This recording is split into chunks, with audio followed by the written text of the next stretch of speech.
Christianity is not a religion, but it is way of life.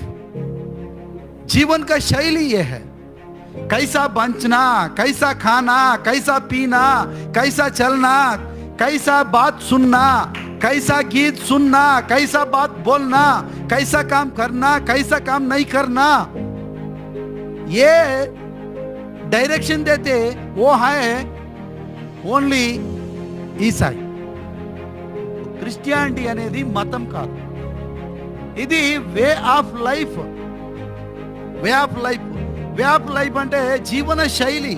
ఏ రకంగా నువ్వు జీవించాలి, ఏ రకంగా సొసైటీలో ఉండాలి, ఏ రకంగా నువ్వు రెస్పెక్ట్ ఇవ్వాలి ఎదుటి వాళ్ళకు, ఎదుటి వాళ్ళను ఎలా హానర్ చేయాలి, ఎదుటి వాళ్ళతో నువ్వు ఎలా నడుచుకోవాలి, ఏ పనులు చేయాలి, ఏ పనులు చేయకూడదు, ఏది లీగల్ ఏది ఇల్లీగల్ అని బోధించేటటువంటిదే క్రీస్తు